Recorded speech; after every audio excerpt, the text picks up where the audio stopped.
Thưa anh chị và các bạn, chưa bao giờ trong lịch sử hiện đại, giá nhà lại trở thành nỗi ám ảnh sâu sắc đến mức chỉ riêng việc nghĩ đến chuyện mua nhà cũng đủ khiến nhiều người mất ngủ.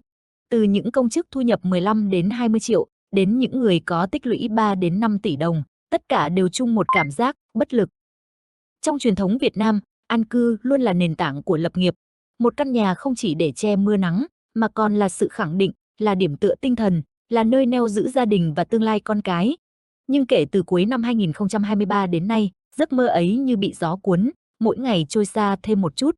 Giá nhà tăng nhanh đến mức nhiều người ví như tỉnh dậy sau một đêm đã thấy cả thị trường sang trang mới.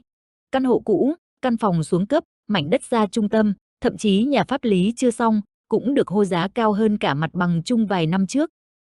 Câu chuyện của anh Vũ Ngọc Dũng, người có tài chính 5 tỷ đồng nhưng vẫn không thể tìm được mái nhà phù hợp, chỉ là một lát cắt rất nhỏ trong bức tranh chung.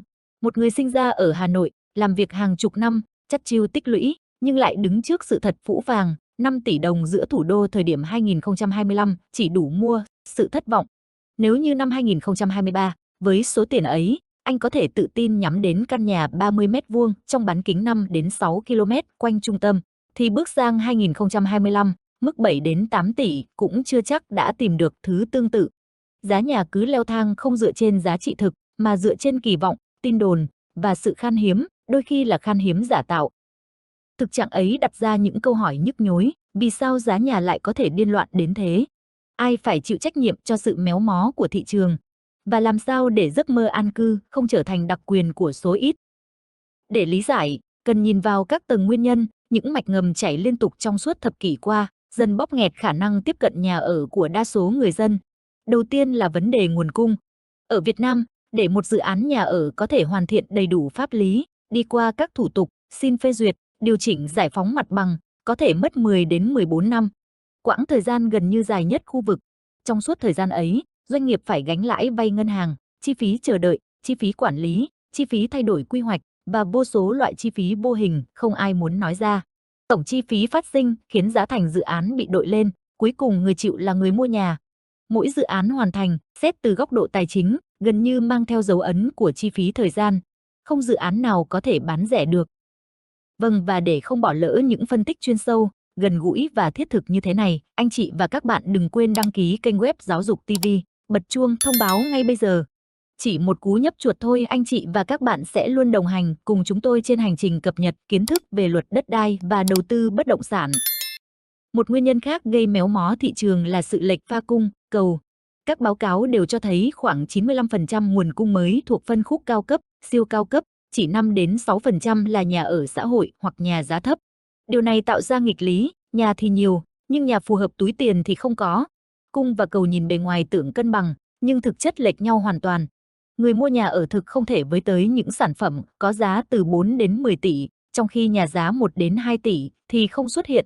Chủ đầu tư thích làm dự án cao cấp vì lợi nhuận 20 đến 30%, vì dễ bán cho nhà đầu tư đầu cơ, vì thủ tục nhóm này ít rủi ro hơn.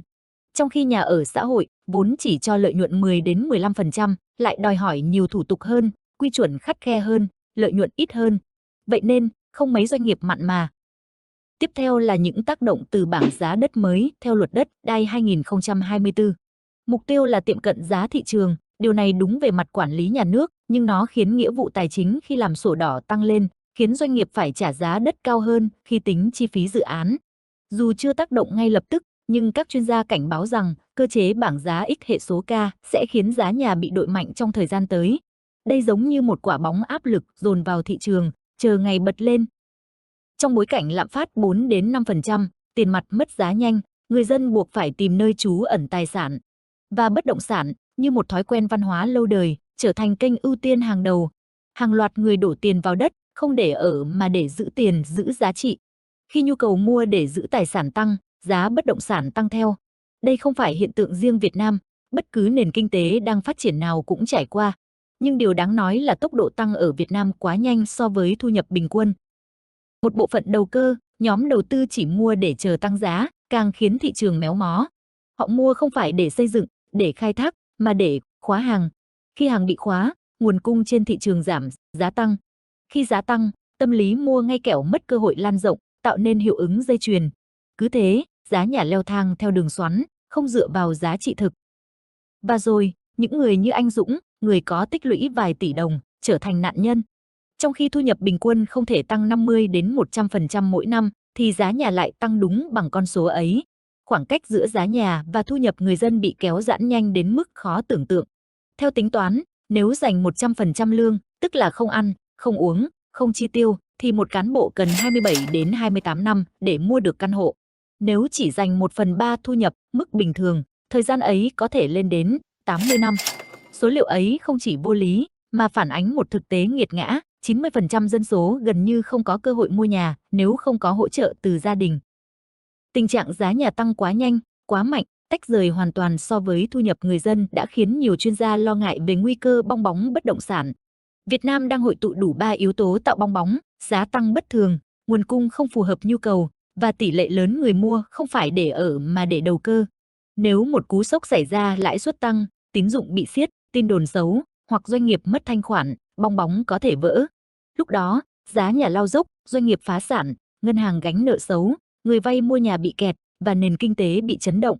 Những gì xảy ra với Mỹ năm 2008, Trung Quốc 2020 đến 2023, Hàn Quốc thập niên 90 đều là bài học. Vậy đâu là lối thoát? Giải pháp đầu tiên, quan trọng nhất là tăng mạnh nguồn cung nhà ở vừa túi tiền. Nhà 1 đến 2 tỷ phải nhiều lên, phải xuất hiện ở những khu vực có khả năng sống được, hạ tầng tốt, kết nối giao thông đủ mạnh. Nhà ở xã hội cần được phát triển quy mô lớn, không phải vài dự án nhỏ lẻ như hiện nay. Chính phủ cần giảm thủ tục, giảm thời gian phê duyệt và tạo cơ chế ưu đãi cho chủ đầu tư, giảm thuế, miễn tiền sử dụng đất, hỗ trợ vay vốn để họ có động lực làm nhà giá rẻ. Ở nhiều nước, nhà ở xã hội luôn chiếm tỷ trọng lớn, thậm chí lên đến 30 đến 40% tổng nguồn cung. Việt Nam cần đi theo hướng đó. Giải pháp tiếp theo là đánh thuế lũy tiến theo thời gian nắm giữ tài sản, công cụ chống đầu cơ rất hiệu quả ở Anh, Singapore, Hàn Quốc, Canada. Ai mua bán trong vòng 1 năm sẽ chịu thuế rất cao, 30 đến 40%, khiến họ không thể lướt sóng. Người giữ trên 5 năm sẽ được thuế thấp. Chính sách này làm giảm cầu đầu cơ ngay lập tức, giúp thị trường ổn định. Song song, phải xây dựng các đô thị vệ tinh và giãn dân hợp lý. Hà Nội và thành phố Hồ Chí Minh không thể gánh 10 đến 15 triệu dân mãi. Việc phát triển giao thông kết nối, vành đai metro, phân bố việc làm, dịch vụ ra ngoài trung tâm là điều tất yếu. Khi người dân có thể sống ở Hưng Yên, Bắc Ninh, Bình Dương, Đồng Nai mà vẫn làm việc thuận tiện, giá nhà sẽ tự giảm. Một yếu tố quan trọng nữa là minh bạch hóa giao dịch. Thị trường bất động sản Việt Nam đang bị cò đất thao túng quá nhiều. Thổi giá, tạo giá ảo, tung tin đồn, làm giá biến động không kiểm soát. Nếu có một sàn giao dịch tập trung, nơi mọi giao dịch phải được công bố rõ ràng, thị trường sẽ lành mạnh hơn. Cuối cùng là hoàn thiện pháp lý. Khi thủ tục minh bạch, thời gian rút ngắn, chi phí vô hình giảm, giá nhà sẽ giảm theo. Nhưng trong giai đoạn hiện tại, nhà đầu tư cần thận trọng, không phù hợp để lướt sóng. Cần chọn dự án pháp lý hoàn chỉnh, chủ đầu tư uy tín, ưu tiên khu vực có hạ tầng mạnh, hạn chế vay ngân hàng và chỉ đầu tư vào tài sản khai thác được ngay. Từ tất cả phân tích trên, có thể kết luận Việt Nam đang cần một chiến lược quốc gia về nhà ở, không phải kế hoạch ngắn hạn, mà là chiến lược dài hạn. Giá nhà hiện tại đang vượt xa giá trị thực, vượt xa khả năng chi trả của người dân, khiến giấc mơ an cư trở thành thứ xa xỉ. Chỉ khi có sự phối hợp đồng bộ giữa chính sách, pháp lý, hạ tầng, thuế và nguồn cung mới, thị trường mới có thể hạ nhiệt. Giấc mơ an cư không thể là đặc quyền của một nhóm nhỏ, nó phải là quyền cơ bản của mỗi công dân. Và để giấc mơ ấy thành hiện thực, Việt Nam cần một sự thay đổi lớn hơn, sâu hơn, quyết liệt hơn, ngay từ hôm nay.